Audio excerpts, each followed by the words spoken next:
Bem-vindos à disciplina Análise de Sistemas Visuais. Aqui a gente vai falar um pouco sobre como a gente vê o mundo, como o mundo é construído visualmente. Hoje a gente vai fazer uma pequena introdução à disciplina, falando como é que ela funciona, e para a gente começar também a pensar sobre algumas questões de sistemas visuais. Como dizia Alice, de que serve um livro sem imagens ou conversas?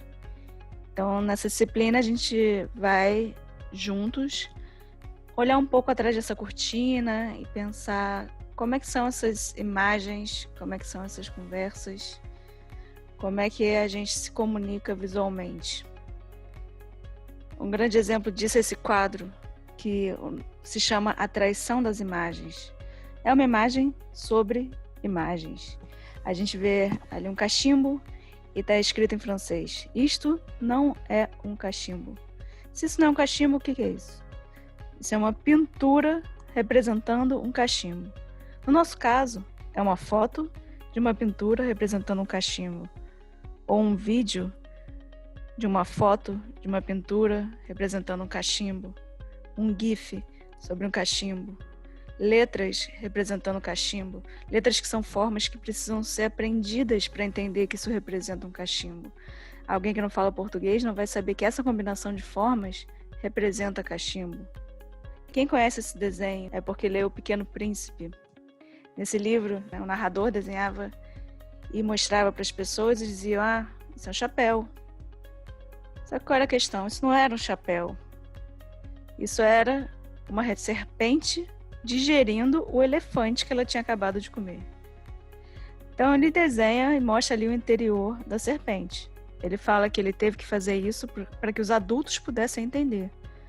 E aí ele dá uma reclamada, né? Os adultos sempre precisam de explicação.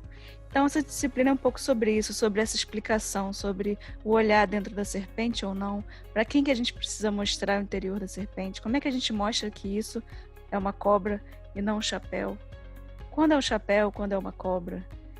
Aqui um exemplo interessante de coisas que a gente precisa aprender, ou seja, que se a gente não tiver o código, a gente não entende. Esse infográfico da revista é super interessante, com os códigos do além, ou seja, como é que a gente entende as lápides. Então, a próxima vez que forem num cemitério, tentem observar.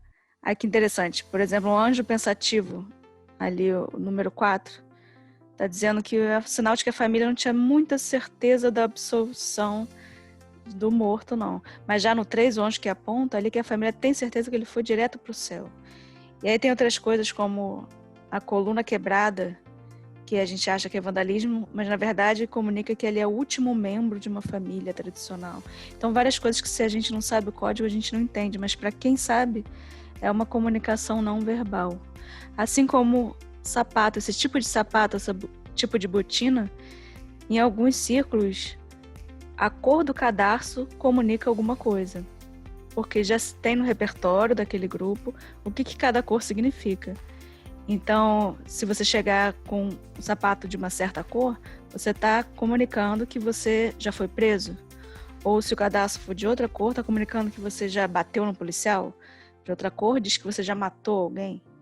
Então, imagina você trocar a cor do seu cadastro e andar num desses círculos e comunicar sem saber que está comunicando.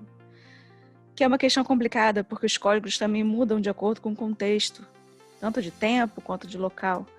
Essa camisa, por exemplo, nas ruas do Rio, em 2016, se alguém estivesse usando, é claro, estava torcendo para o Brasil na Olimpíada, não tinha dúvida.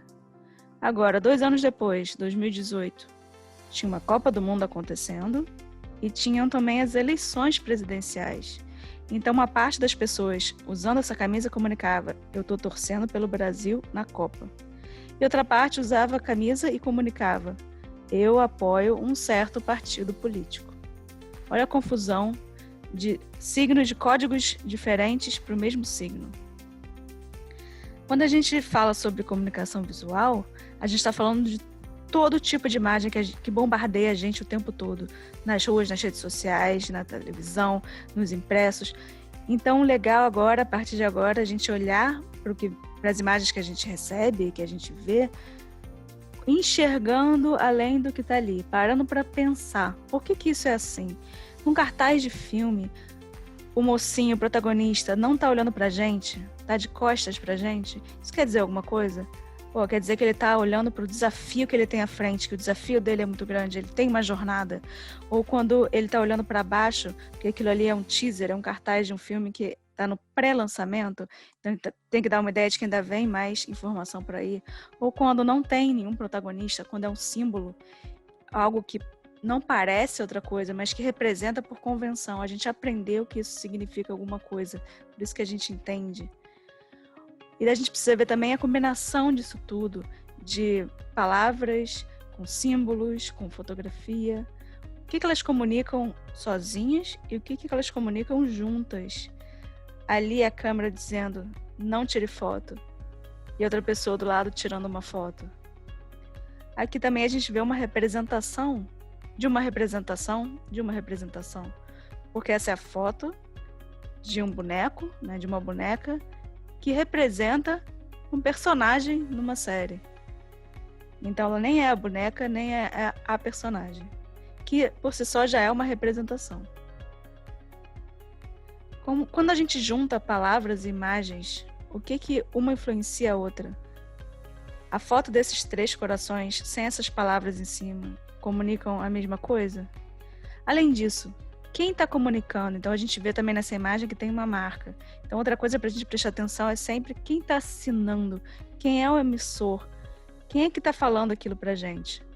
Porque a gente pensando sobre isso, a gente entende melhor o que está sendo comunicado naquele sistema. E aqui a gente vê uma camiseta cinza, um casaco, um tênis, uma calça, um óculos escuro. Se a gente pegar a mesma camiseta e usar com outras peças, será que a gente vai para o mesmo lugar? Será que o preço da camiseta é o mesmo? Essa camiseta sozinha é a mesma coisa do que junto com as outras?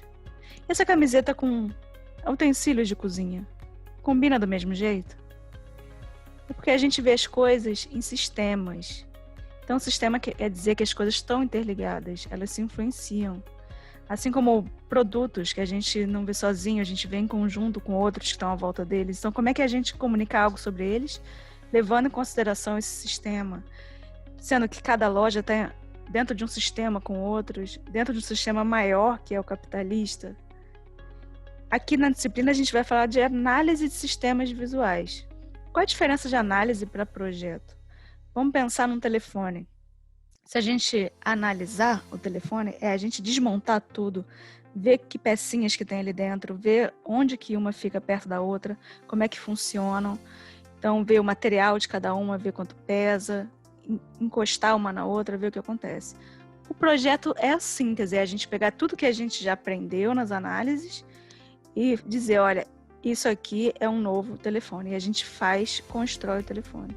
Então, o que a gente vai fazer aqui é análise, é destrinchar, é olhar para cada imagem e pensar como é que ela foi feita, o que ela comunica, de onde que ela vem. Fazer as perguntas. Aqui a gente vai pensar sobre os sistemas visuais como comunicação de mensagens. Então, vamos olhar agora, nesses próximos dias, daqui para frente. Olhar para as imagens, para as construções visuais que a gente receber e pensar que mensagem isso está comunicando. Pensar nisso como um conjunto de elementos, ou seja, o que tem nessa imagem, quais são as cores, o que tem, o que não tem, o que foi omitido, o que está perto do que, tudo isso comunica. E pensar também neles inseridos em um contexto. Isso está sendo veiculado em que época, onde, por quem, em relação a quê. Então, vamos falar sobre a disciplina. Os dias de aula são segundas-feiras. Então, a gente vai ter um encontro sobre o conteúdo da semana anterior, que é às 14 horas a 14h30, que é um bate-papo sobre o conteúdo, tirar dúvidas, trazer exemplos que vocês quiserem trazer e falar sobre as atividades, tirar as dúvidas das atividades propostas. E, no mesmo dia, tem um disparo do módulo novo, ou seja, conteúdo e atividade para essa semana.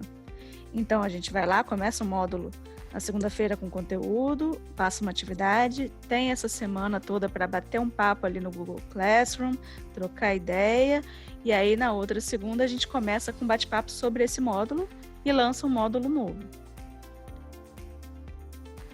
Então, como é que vai funcionar a avaliação? Vai ser a partir da participação ao longo da disciplina, incluindo os comentários feitos tanto nos encontros síncronos que a gente vai ter no Google Meet, quanto nas postagens do Google Classroom, e também a participação das atividades, ou seja, fazer as atividades, fazer bem, comentar nas atividades postadas pelos colegas, enfim, é a participação em geral na disciplina. A gente vai conversar no final e ver como é que foi cada um. E lembrando que essa é uma disciplina colaborativa, é claro, a gente está aqui para juntos construirmos um conhecimento sobre os sistemas visuais. Então, a qualquer momento, quem quiser pode postar alguma coisa que achou interessante, ou alguma dúvida, algum questionamento, ou algum exemplo legal no Google Classroom.